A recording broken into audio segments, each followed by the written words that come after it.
Welcome to the About Sex podcast. I'm Joshua Skirtu, and with me, as always, is the star of our show, Angela Skirtu. Hi, Angela. Hi, Josh. Tell them who you are. I'm a licensed marriage therapist and ASEX certified sex therapist. Awesome. And with us today is Brooke Kalisiak of Legacy Physical Legacy Therapy. Physical Therapy. You're board-certified women's health physical therapist with a passion for treating pelvic issues such as pelvic pain, bladder leakage, painful intercourse, and bowel dysfunction. That's a big paragraph. I'm not going to read that whole Sorry. She'll go more. But, okay, so let's get into it. You treat pelvic floor. You're a pelvic floor specialist. So what is that? There you go. Yeah, tell us a little more about what that's like. Thanks for having me in that. So pelvic floor physical therapy is a subset of physical therapy that specializes in the pelvic area of the body. So hence I brought my pelvis today, so we have visuals. She has an actual pelvis. I have an actual pelvis. Pelvic bone and everything. Angela's going to show the actual pelvis. So There's the back. Oh, wow. Because everybody likes Look the at badonkadonk. Oh, yeah. the backside. Bring that Or tailbone as I out. usually like to call it when I show it to my patients, I'm like, here's the gynecologist view that they get, and that's so that we can talk through where the muscles are. That's and fun. that, so. We'll take a close-up picture and post that on. There we go. The little, Yeah, for the little audio pelvis podcast. Love. Yeah. Okay, Awesome. well, so it's not just the vagina. It's like other areas in the pelvis, too, like the hips or... Correct. Okay. Correct. So pelvic physical therapy can encompass anything from pain in the hips, pain in the low back, SI joint pain. It can deal with rectal pain or vaginal pain. Sometimes it's all on the outside. It can be vulvar pain or vestibular pain, which on the outside area. And there's many different causes to it. As a physical therapist, my area of expertise is what are the potential musculoskeletal causes. And so as part of the treatment team that works with pain and dysfunction in this area, my job is to figure out what is potentially going on musculoskeletal-wise and help the patient work through those aspects of it. So what are some of the reasons women have pelvic pain? Or men, because I think, Yeah, don't you work... What do people come in for? Like, Yeah. So, good clarification. We both men and women have pelvises. And Yeah, that's That I is think true. that's female true. one. Allegedly. Allegedly. Allegedly, I have a pelvis. It has not been confirmed. Well, we didn't call him Elvis the pelvis for nothing. And actually, the pelvic floor muscles on the bottom side of the pelvis in males and females are very, very similar. And that so males and females can have a lot of the same issues. Females, pelvic floor issues and pelvic pain issues do tend to fall predominantly in the female population, but males can definitely get pelvic floor pain. Work with a lot of guys who are dealing with issues after prostate cancer or dealing with incontinence or erectile dysfunction issues then. But the most common things I see at my clinic are women dealing with pain with intercourse, pelvic pain in general. I have a lot of women who just the act of they couldn't sit here and talk right now. Like it would be too uncomfortable to be sitting. Painful to be It's sitting. just painful to be sitting. Well, what do they do if it's if it's too painful to sit? I mean, are they like just standing all the sucks. time? It sucks. So Lots of pillows. Lots of pillows, Yeah. lots of different support cushions. A lot of people, end up getting a standing work desk and really alternate between standing and laying down and avoiding sitting as much as they can. And so, in extreme situations, I haven't had a patient like this, but I've heard of patients who, have to get like a big recliner type situation that keeps them completely unweighted, and that when they're dealing with severe forms of that pain. Oh, yeah. Oh, wow. So Like zero gravity The zero chair. gravity zero chairs. gravity You have one chair. of those, actually. Yeah. Oh, yeah. so- It's the most comfortable chair in the world. Yeah, because it just kind of puts you in a weird position. If my but, back's like, hurting, I I love lay it in too. that thing. It's Yep. perfect. Yep. Yep. No, so it takes lots of I'd pressure like off. to be like displaying this while you talk, The- just for fun. Hello, pelvis. there's a Pelvis has pelvis. Woo! Can make Continue. it float like I know. Oh, like hovering, yeah, right? the hovering floating That'll pelvis. The pelvis. Oh, that'd be cool if we put like a little ring behind it so that it was like an angel Yeah, I'm pelvis. not going to do that. That's beyond my I capability. can't no, do I'm that. Not doing it. Not doing No, it. not going to happen. Okay, well, so anyhow, so how do people find out about you? Because to my knowledge, a lot of people don't know that this sort of pelvic floor treatment exists. They've heard of physical therapy, but they're like, vagina physical therapy. Yeah. What? Yes. I get a lot. I'd say 9 out of 10 people that walk into my office and my doctor told me to come here, and I have no idea what you were going to be doing. I've gone to physical therapy for my knee or for my ankle, Right. and That's funny. they're like, I have no idea how you're going to do physical therapy for my vagina. So you are exactly correct that most people do not know about pelvic physical therapy. It has been around as a subspecialty. So there's the American Physical Therapy Association, and underneath it is the section on women's health. And that has been around for over 25 years. Okay. It started out as a group that wanted to focus more on pregnancy type stuff, and it slowly evolved over time to encompass kind of all things related to pelvic and women's health. We're kind of going through a name change type time in the section of women's health, because we realize that we leave out half the population by calling it the section on women's health. I know. And we deal a lot with What about We you? also have pelvic issues. pelvises. Yes, males also have pelvises. Apparently. So they're trying to New figure out. news. Yes. Men have This pelvises just too. in. So in general, most people don't know about it, No. and they usually get a referral from their physician. So their OBGYN, gynecologist, urogynecologist, urologist, those are all common people that we see referrals from. We often get referrals from sex therapists and family therapists like and Angela. co-treat that way, Yeah. or with doulas and midwives, and that we work a lot with them and talking with them and helping their patients out.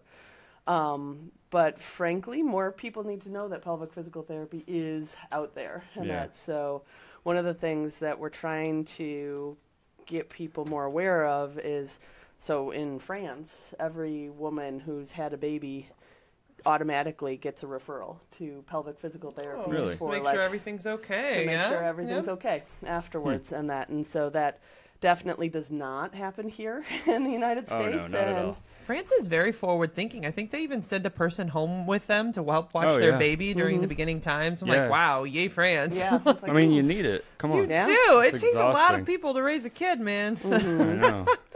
yeah. I remember. It's like, I remember there were we have three a of us 2-year-old. Like, in wait a this minute. house, and we all felt busy. She didn't sleep Oh, yeah. through the night till she was 18 months old. Oh, yeah, that's rough. That's really rough. Our baby is very energetic. She still is. Well, to be fair on what you were saying earlier, I mean, so like people will come to me. I'm obviously a sex therapist, and it's funny to me how rarely, like the whole pain during intercourse thing kind of comes up in passing. Like it's more they're there because, oh, we're not having sex, and oh, and he's mad, of course, or annoyed because he's like, Right. you never want to have sex, you never initiate, which that's another desire issue we might not Right. cover today. But like, then somewhere along the line, she'll tell me, well, it's kind of painful. And then I'm like, wait, how long has it been painful? Is it painful every time? 0 to 10. How far is this going? And like, she'll be like, very painful. And it's been there for several Really? months. And I'm like, Wow. you don't have to do that. That's why, like, people avoid pain. Yeah, Like, that's just like, kind we're of a gonna avoid natural it. tendency. And so then, of course, I'm like, did you know there's physical therapy? And you Nobody can do knows something? that. Nobody No. knows. Nobody knows They that. never know. And they're like, wait, what's that? And they're So, always freaked out. If you have pain anywhere, talk to your doctor. I mean, maybe there's a physical therapy for everything. That's you true. never know. But not all the doctors know about physical Correct. therapy And that, About for pelvic floor. for pelvic floor. correct. I didn't know about it till Yeah. I met her. Yeah. Really? Yeah. Right? Yeah. Till you Yeah. introduced. I didn't know about it until I became a sex therapist. Yes, There you go. exactly. Yeah. No, so there, unfortunately, in medical school, there's very little training Yeah. that the OBGYNs and gynecologists get in regards to what the pelvic floor muscles do, so specifically the musculoskeletal side of it. And then they may get in passing, like, hey, there's pelvic physical therapy. And Yeah. in their 4 years of schooling. And that, They get Like one a sentence. million things Yeah. I have to and they're remember. learning everything else they need to Definitely know. not on the quiz. And that- No. And that's so when I actually get to go and talk with OBGYNs and neurologists and that, like some of them, they just really have no clue that it's anything out there. Or I've actually been insulted by a physician who had said, well, don't you just teach people Kegels? Like, I can just tell No. them what to do. Like, that's Yeah. fine. No. That it's only about Kegel exercises. So what do you teach them? Oh, yeah. Well, we should Like, learn about what are that. some Yeah. of the treatments? How are you for- different than Kegels? Yeah. So for So what's a Kegel yeah, first? Yeah, for Yeah, those right. of you who don't know, a Kegel exercise is simply a contraction of the pelvic floor muscles. So what that means, or cues that I give people for that, are pucker your anus like you're trying to hold a fart in. Got it. Works. Check. That'll be a fun new one to use. There you go. Or try to stop the flow of urine. So hold in there. Or you can think about sucking your vagina straw up. For guys, you can think about like you're walking into a bunch of cold water and you don't want the boys to hit the water. So you're trying to pull it up a little Retraction. bit. Retract. I always mess with them and say, you know how like sometimes you have an erection and you move it back and forth? Whatever muscle you're using to do that, that's the muscle There you go. system. There you They go. love it because they all try to They're move like, it and "Hey, do like tricks Oh, with it. yeah. Try to make it bounce. Kind of a guy thing. They There love you their go. penises. Yeah. But anyhow. We're big fans.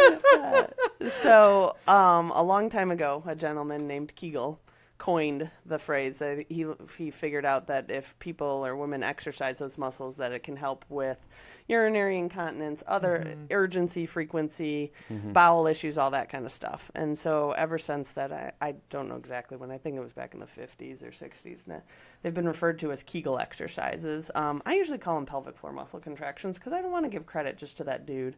And one often guy. One guy gets One guy. credit for it all. But also One guy because- tells you to clench, and that's it. Well, one guy's got the one for the Grafenberg spot, Yeah, too. there you So I was go. like, well, you know, whatever. So pretty much most of always the men, female isn't it? anatomy is named after men. Yes. Yeah. Yes. It's like, Because wait a all the minute. I men founded the vagina.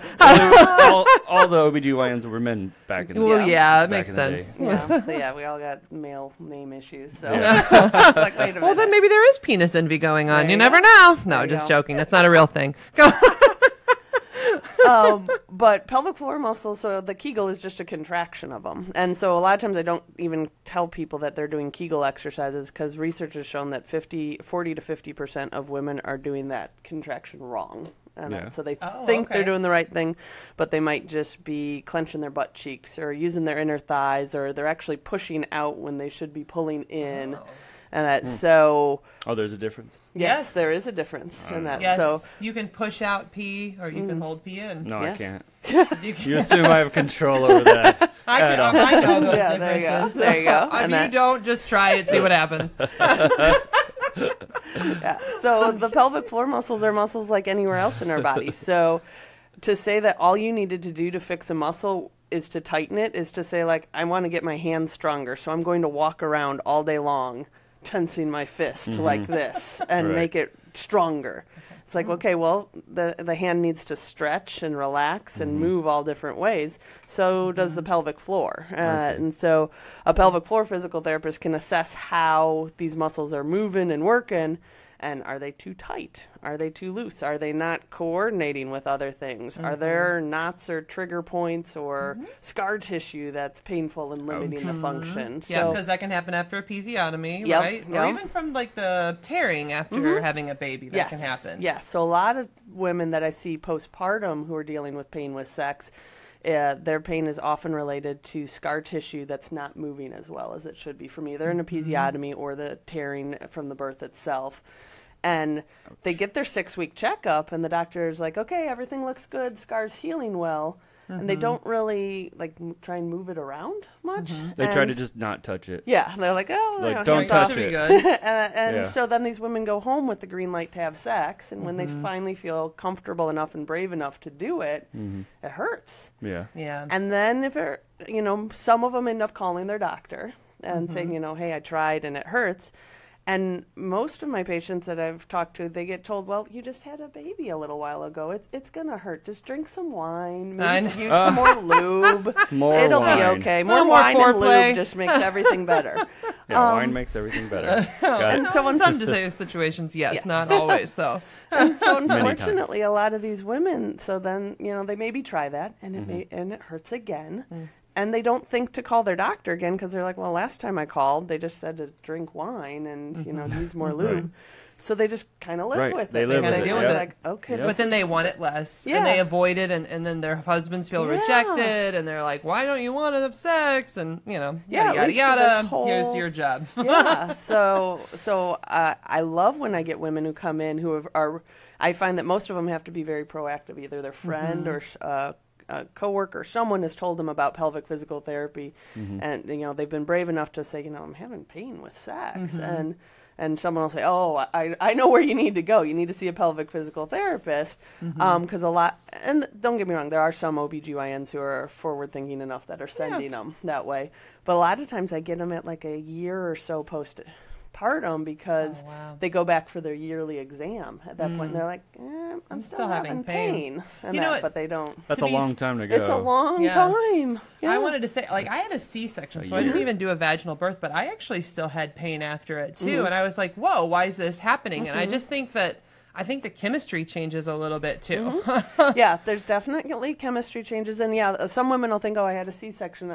That shouldn't be an scar issue. tissue is not going to be a problem for me. Actually, it can be because it can put tension through any of the layers in the abdominal wall, That's right. There's muscles around here. the organs, that kind of stuff. Yeah, you had muscle pain up here. I did. I had so much muscle pain with the pregnancy. But, you know, like, just like she landed on one nerve and just stayed there Just the sat entire there. pregnancy. Oh, yeah, all 9 And I was months. like, ow.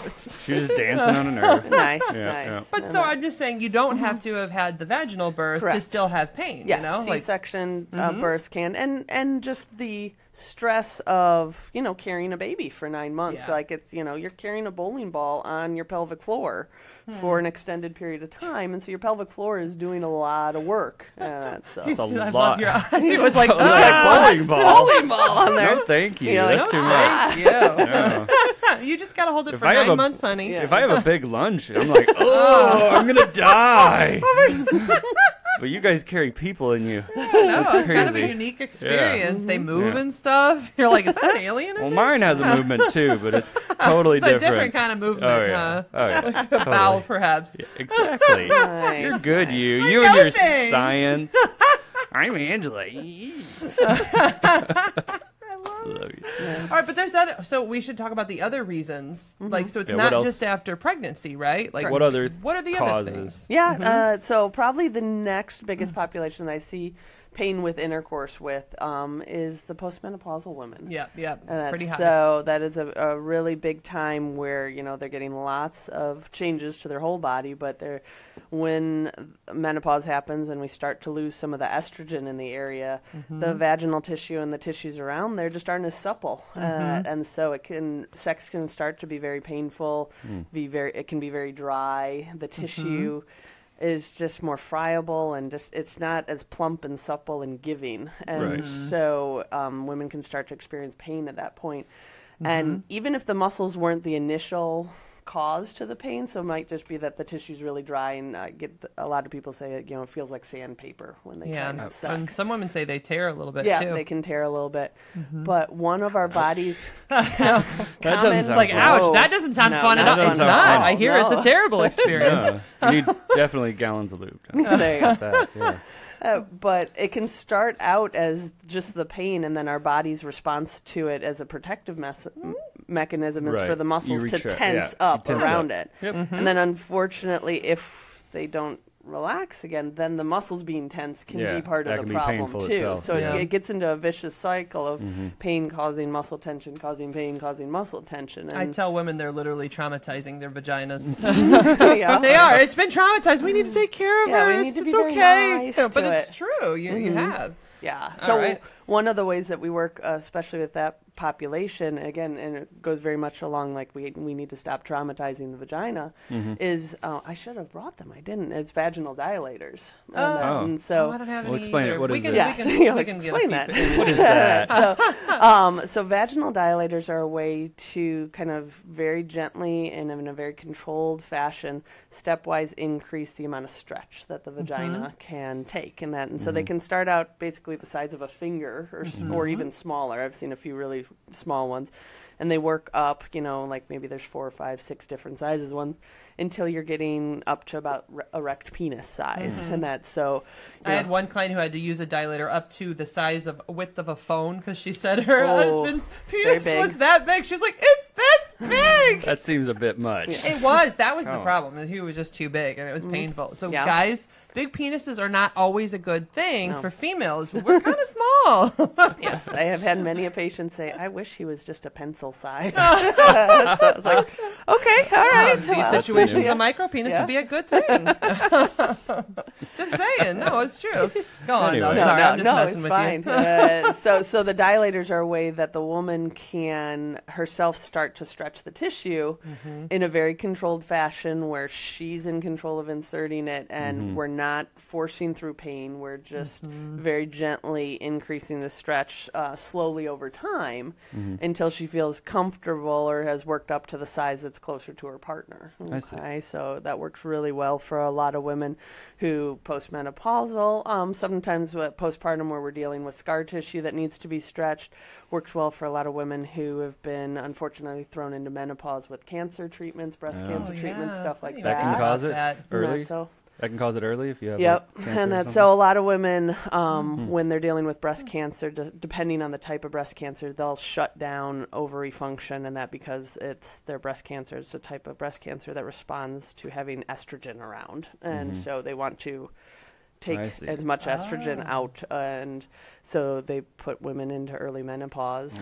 with that it. And so I work a lot with breast cancer patients who are, and other gynecological cancers who are dealing with pain and with intercourse after that. So yeah, an unfortunate side effect of a lot of cancer treatments can end up with pain and problems in the pelvic area. Oh, Yeah, or erectile dysfunction Yes. and the prostate cancer stuff. Yeah, Oh, yeah. definitely. Yeah, like I've heard some of the doctors will suggest like a wait and see approach if it's just starting, because a lot of men will get prostate cancer and it's not always best to go in and treat if it's going to affect their quality of life and quality of their sex life. Because for men, they are very closely tied to their penises. I always say this, somewhat jokingly, but literally, like when a man feels like he's not functioning well there, it really like challenges him as a man. And it, you know, it's hard for them. They have a lot of anxiety. Yeah. No, Sure. definitely. So, but that's not the only. Those aren't the only two. There's other reasons. Or you said so. There's three: cancer, the menopause. There's post-pregnancy. But there's another category or two, aren't there? There are definitely other categories in that. So one that I see fairly frequently is something called vaginismus, and that which is a condition that can be either idiopathic, which means we really don't know why it started, or it can. Je ne sais pas. Yeah, That's we a don't- big word for I saying know. I don't know. Idiopathic sounds more the medical intelligent, world though. wanted to, make it sound better, Yeah. and then it's like, really, Because yeah, we it's don't like, know we why. have no idea. I have no idea what's going on. Sorry. Sorry. So Try Love some it. I'm gonna Tylenol. use that all the time now. it's just idiopathic. Yeah, totally. That means we know what we're problem. doing. Nice. Does make us seem cooler though, It doesn't does. it? It does.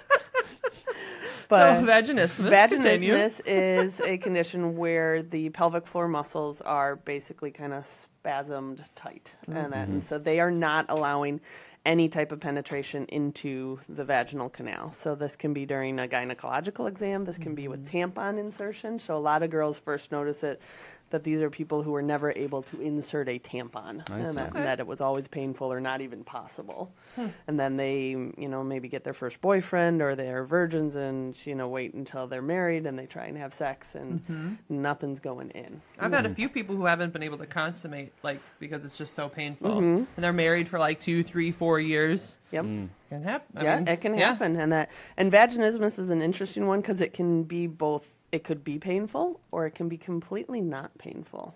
That the door is closed and nothing's getting in. Yeah. But that's not the most common one. Okay. But it's more common that it's painful. There's oftentimes a lot of fear associated with it, is because they've had painful situations or that. Sure. It often can be a history of sexual abuse is a common precursor to that. But I have many women who have it and they hate having a conversation with their new partners because their new partners, if they're not married and they're meeting someone new and that, they're like, they all then ask me, well, were you abused? Did you have? And it's like, no, I didn't. And they're like, I don't want to have that conversation with someone that I'm just thinking about Somebody that you're being newly active. dating. Yeah. So, but that is It's kind of a fifth date. conversation. Nice, not the first date. Not your first. Not your first date. So you know, Yeah. I was abused. There may be some issues with Yeah. our dating. No, that's Yeah. terrible. No. Yeah, like, wait a minute. First No, date. thank you. Yeah. Exactly. So yeah, that patient population, again, is another population that usually responds well to the dilators. Dilators, often, the majority of it is done at home. It's something that people do on a daily basis, but it's helpful to have someone like a pelvic physical therapist work with you with them. I've had many patients whose doctor has simply handed them a box of dilators and said, "You need to do this. Go do it." Yeah. And they're like, I don't know what to do with I don't that, know what yeah. to do with this. Do And I that- like hit things with yeah, it? like what do I do? And that's so a pelvic He's physical playing therapist, drums over there. doo-doo-doo. Yeah, yep. That's exactly what you're supposed to do with them. Thank you. That was helpful. Working with a pelvic physical therapist to help you progress them can be good. Yeah. So Well, aren't there there's some sort of deep breathing exercises you have them do, and you can teach them how to relax while you're doing it, how to, tricks or tips that they can do to help the muscles be a little bit more flexible when they're doing it, how to progress from the different dilators. So sometimes people, they're like, I can do the size 3 one really well, but I can't, seem to get progress onto the size 4. So working with a therapist that way can be helpful for it. So you said you also work with people for sexual dysfunction. How does the pelvic floor come into that? How can pelvic floor muscle problems cause sexual dysfunction? Yes, they definitely can. Okay. So our pelvic floor muscles are, they have many functions. What are the muscles we're talking about? Like, are there names? So here are our pelvic floor muscles. Those ones right there. Yeah, so there's a superficial layer, there. and then that's the deep layer. They basically make a bowl on the bottom Okay. of our pelvis, I see. and they go around. So it's the soup Kind of bowl like you're sitting in. Louisiana. Yeah. Right? New Orleans? Right. So this is New Well, Orleans. So this is This New is your Orleans. New Orleans. Where's our French Quarter? The French Nice. Quarter's the clitoris. Nice. All right. Yeah. You didn't mean to move it in any way so Yeah, people no. can see. She was thrown off by New Orleans. I was thrown off. Like, by I the don't New know Orleans what to go reference, with but I'm this. like, all right. Well, Hey, let's you run with brought that. soup bowls. in Yeah. here. You brought a Yeah. soup bowl. We just went to the logical next step. Yes, I mean, that- really. Clearly. that Totally definitely. logical. Yeah. All right. So, continue. No, but so these muscles, they have many functions. So one, because they attach around the bottom of this whole pelvis, they are a support structure for this bony ring here. Okay, so they support from the bottom, the abdominal muscles support from the front, the buttocks muscles support from the back. So they help to keep the pelvis together. Yeah, Okay, keep you together. Keep you together. Keep it together. They make that bowl on the bottom of the Yeah. pelvis, so Okay, they here's help the bowl. to support the pelvic organs. So our bladder in females, our bladder, our uterus, and our rectum are all I feel sitting like in Vanna there. White doing this. You Yeah, want to play you're with doing it? it weird. I don't know what you're doing. Like- You're like, No, I'm showing. I'm showing. She said the bow, so I and then she said the pelvis, or the butt, so I turned it around so you could see the butt side. There you Like go. I'm really clearly getting this. yeah, you're very Vanna White. Nice. with I it. know. I was Nice. thinking, I'm like, I feel like Vanna White with a pelvis. This is great. She had a great job. Nice. Continue. All right. So so they support the pelvic organs. They also basically they're involved in peeing and pooping, and Yeah. that's so they close the holes when things aren't supposed to come out, and they open the holes when things are supposed to come out. Okay, and then they're involved in sexual function. So these muscles are involved in the act of us getting aroused. They're involved in the orgasm process, and that's so. If I go back to the hand analogy where I'm just clenching or holding the hand tight all the time, I'm never going to let good blood flow through here. So, and that's one of the main things that needs to happen when we're getting aroused and, going to have an orgasm. We need a nice, healthy blood flow to this area, let everything kind of fill up. And that's so if the muscles are holding in a clenched position all the time, which a lot of women clench their pelvic floor and have no idea that they're clenching it all the time. It's a common place that we hold tension. And so teaching the women to kind of relax and let go through I that say area. men hold their stress in their penis, so maybe Yeah. women hold their stress Yeah. in their There vagina. you You just go. need a good massage. Deep tissue. Deep tissue. Oh, yeah.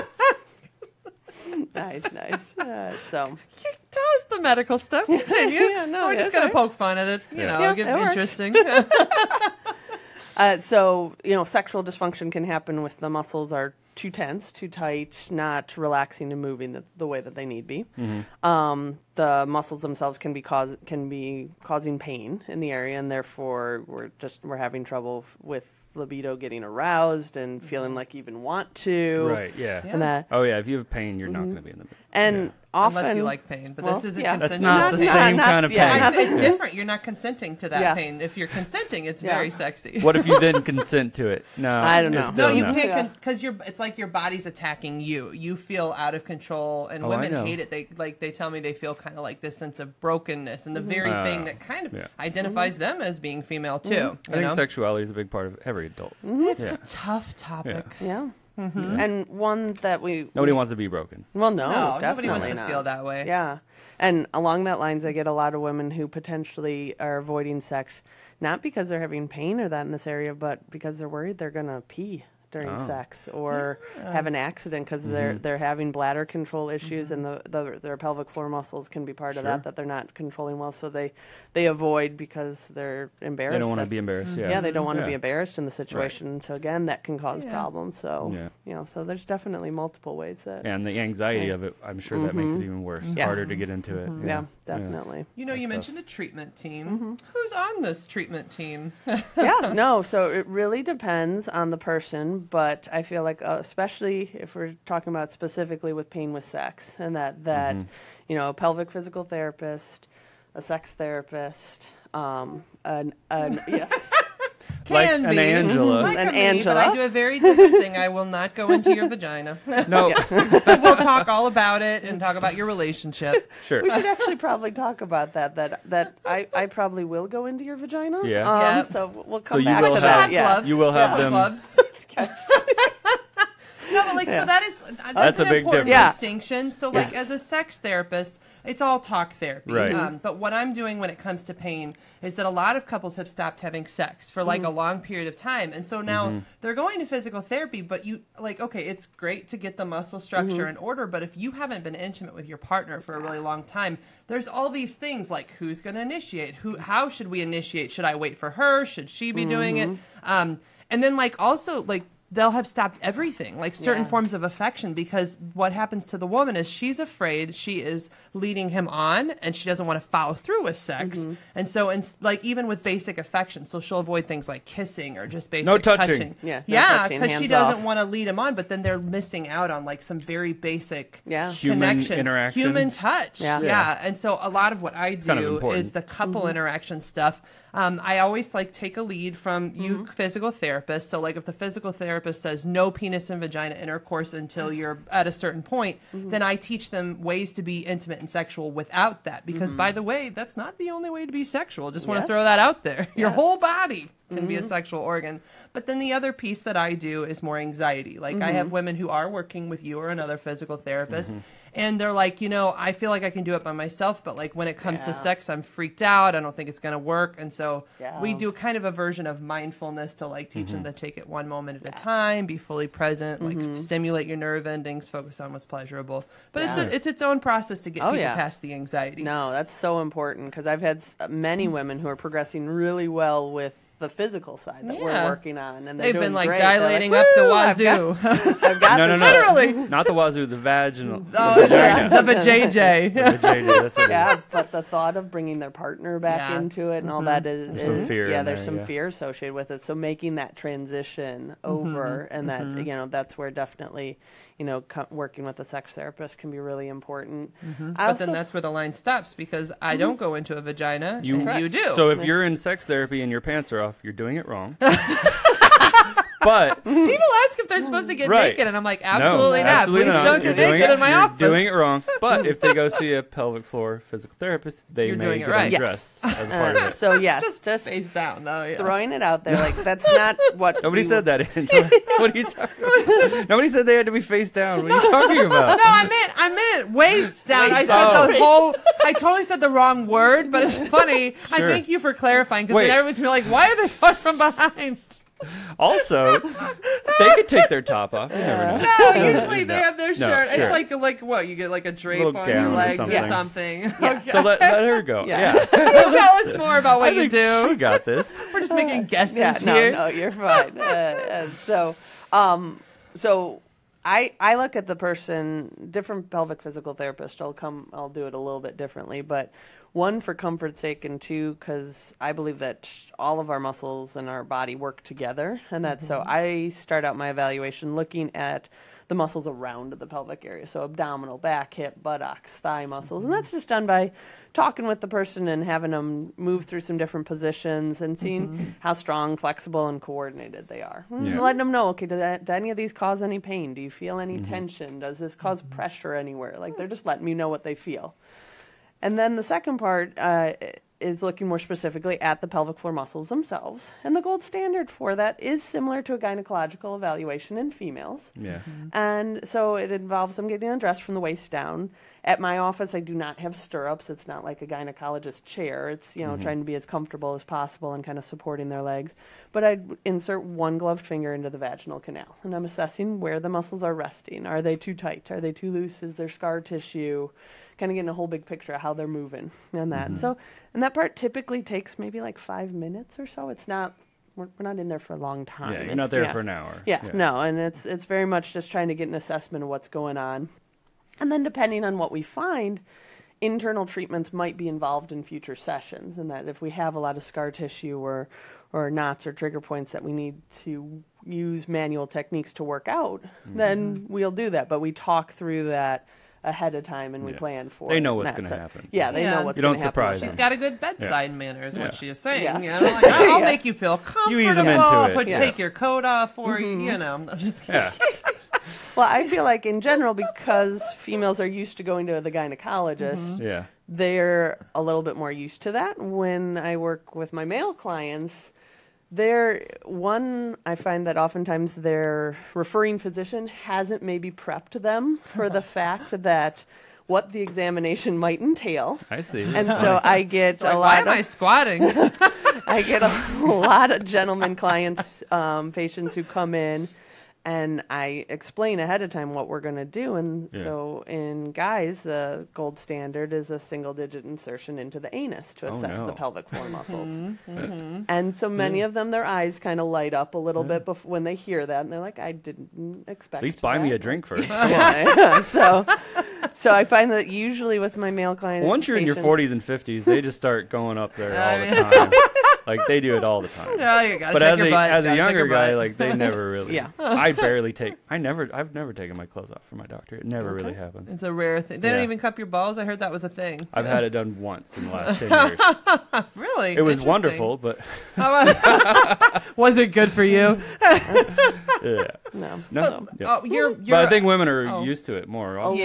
Because you have the annual gynecological PAP, so women all are used to that process. Ultimately, it's being respectful of the patient. I've had some women that they're so fearful or it's been so painful that they're like they refuse, or they're like, well, we can look at the area, but like no they're touch too worried yet about it. that. And so I've had some women that we work on just like, I'm going to gently touch your thigh, and getting them used to just touch moving towards that area, that area has been off limits for so long that there's no way that the first time she and I are meeting that I'm going anywhere near that. So if they're a little scared, they just need to let you know. Yeah, so it's not anything like, you have to do this, otherwise we won't. No, I was you don't have to do anything. You're an adult, you can walk out. Yeah, the fact that we're not doing it gives me information as to where we start, like how we move forward. So it's part of the assessment. Yeah. I don't know. And you were mentioning a third part of the treatment team that I don't think we've really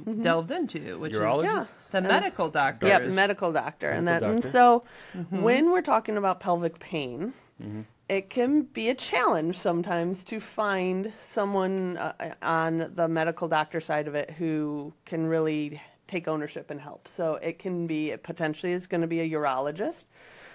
It could be a urogynecologist, which is basically a physician who's board certified in urology and gynecology. So they only specialize in kind of the female organs and bladder issue type stuff. It might be an OBGYN. It might be a gynecologist.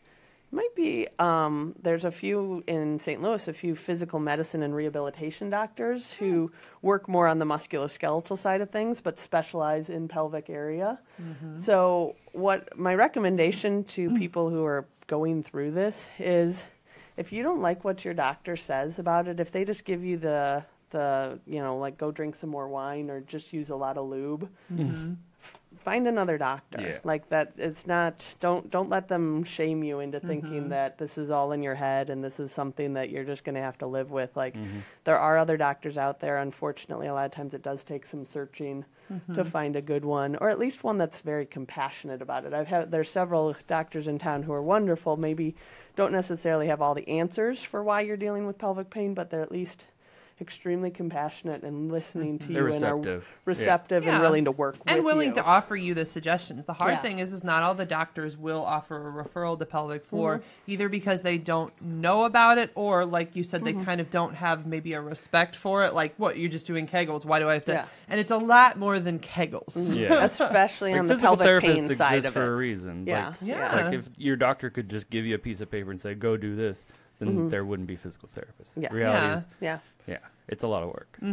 Yeah, you're in physical therapy now. I am now. Not for the same reason, because he had a back surgery, so it's more back stuff. Fun But stuff. like they do all that same stuff. They did the assessment, put them in weird positions. Now they're making them do exercises. It's so painful. It is the first one. That's I go important again for tomorrow. people to know. It may be painful in the assessment too, because like No, the you're whole testing. process. Oh, The whole poor process. thing. For me, I had a spinal surgery though, so Yeah. So But the goal of that therapy, pelvic floor, is to reduce the pain, and in therapy a lot of times. So a lot of times, unfortunately, I have had some patients who potentially have done therapy before, and they said how painful it was for the pelvic area, and that there are some therapists that kind of have that theory that of no pain, no gain. That's a terrible point of view to have. I do not, No. and a lot of us don't, especially when it comes to this, because if you're having a pain response, you're just going to keep feeding that cycle of everything thinking like anything coming towards here is going to be painful. Yeah. And so we really work towards... Then the muscles will just react We more. can't keep traumatizing the area. Eventually, it's like doors closed for service. Yeah. Not happening ever again. Yeah. That's what my spine said. You're out. It's kicking me out of there. Screw you. We are not walking or moving or anything. No, he's actually been doing a great job. Yeah.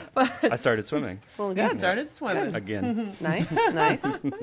Fun stuff. Yeah, so that's really important. And, like on the sex therapy side of that, one of the things I've been working on with all of my clients is reassociating positive feelings with sex, because basically all of it has become shut down because it's like, well, this was painful. And then like all the other stuff like started to become maybe not painful, but like it became neutral or negative to Or them. reactive Like they could, because to they the knew that this pain. might lead to this, might lead to this. And so...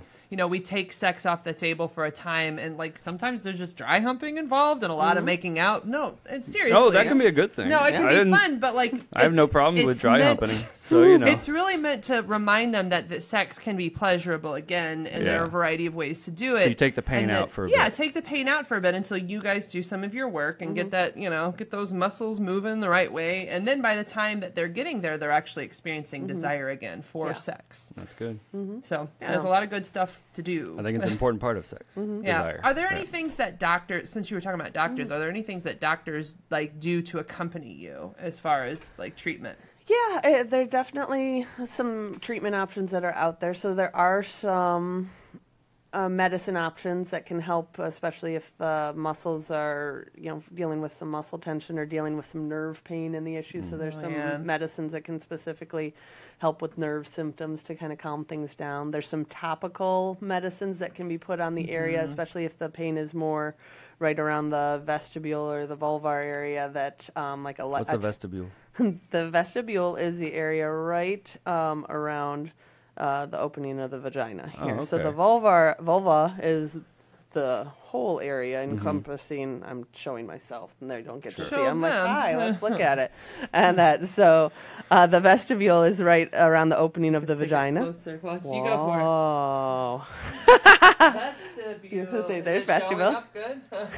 You're good. People can see it. And then the vulva encompasses more of the area there. But topical lidocaine is something that they might recommend to help kind of give some temporary pain relief in the area.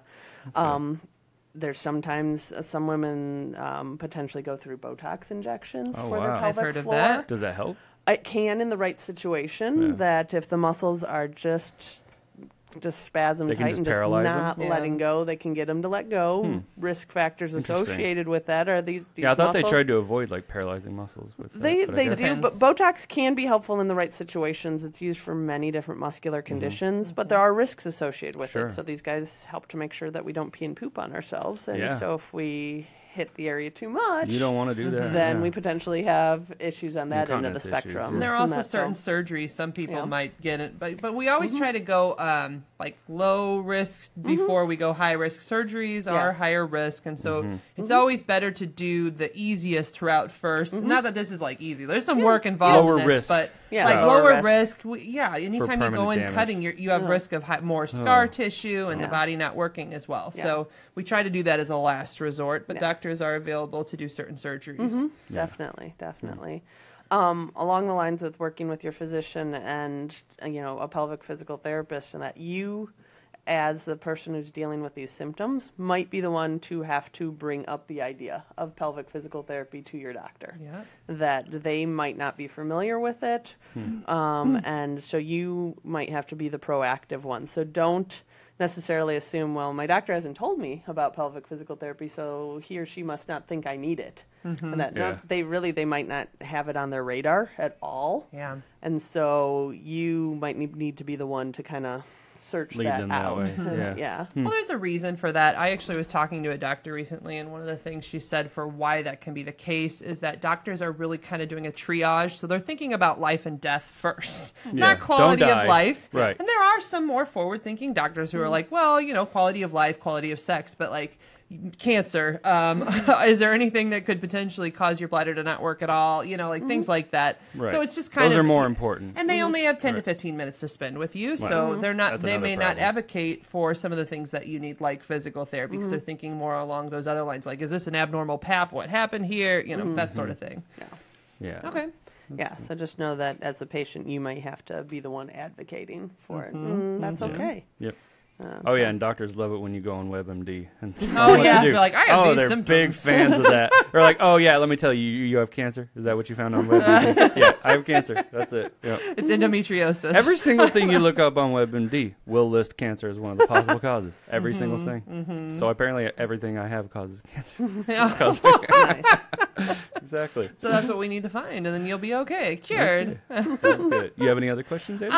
I was thinking of two other issues that we could maybe briefly discuss, because actually endometriosis did just come into my mind, and the other one was It's 10 a.m. So Oh, okay. Just so we know, we're at an hour. And then the other one is actually chronic orgasming. I can't remember the name of it. Oh, but, like what is where they're that? being either constantly horny constantly and getting constantly orgasms? orgasming, but not having any release. I'm struggling with the name, so I'm curious okay. if you do any work with those two. And that one? PGAD, yes, PGAD, PGAD, yeah. PGAD.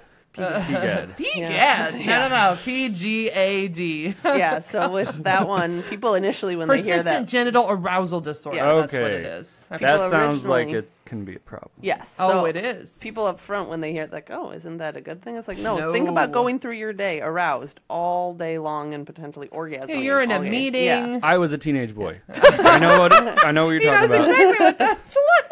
100%. That's why they stay in their desks for a while Oh, yeah. after it ends. Like, I'm just studying. You're like, I'm really studying algebra really intensely. no, he had today. an erection. How dare you?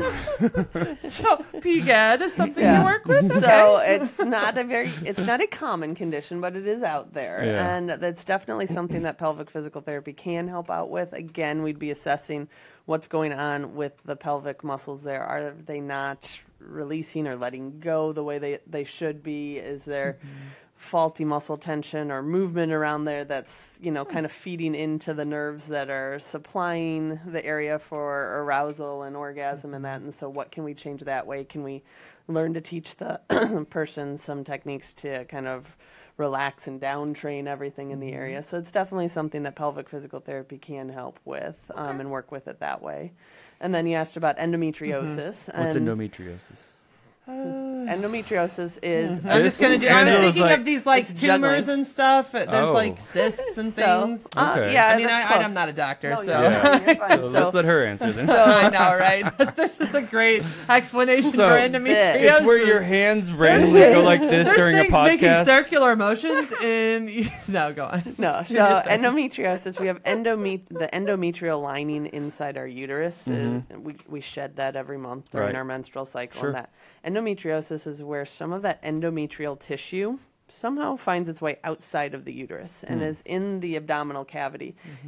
It actually, they've done Like mixed in with your organs? Yep, it Oh. ends up like kind of landing on Floating like elsewhere? floating elsewhere. Where it's not supposed to be. Where it's not supposed and to it be. creates a lot of pain. A lot of pain, a lot of scar issues. tissue, a lot of Sometimes people adhesions. struggle to have babies as a result. Yeah, potentially infertility issues. So it is one the gold standard for diagnosing it, unfortunately, is a laparoscopic surgery to basically go in there and look and say, yes, there's endometrial tissue there. Yeah. And then they try and clean it out. And that, so a lot of women, they can start having issues with this in their early teens and and live with it for a long, long time. That's rough. But yeah, so it can affect sexual dysfunction and cause pelvic pain, have bowel and bladder issues, all of that because the endometrial tissue is adhering and causing kind of scarring down of different areas. And again, working with a pelvic physical therapist to try and create optimal movement of everything in the area and optimal functioning can help to minimize the pain and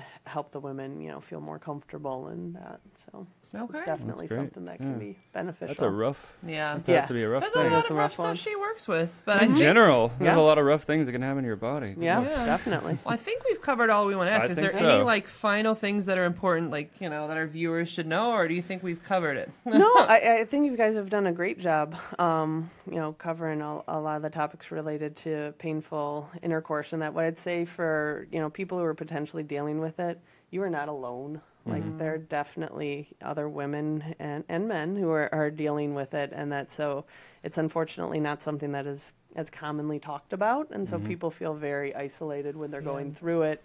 But there is help out there, talk to your doctor about it, see about going to pelvic physical therapy.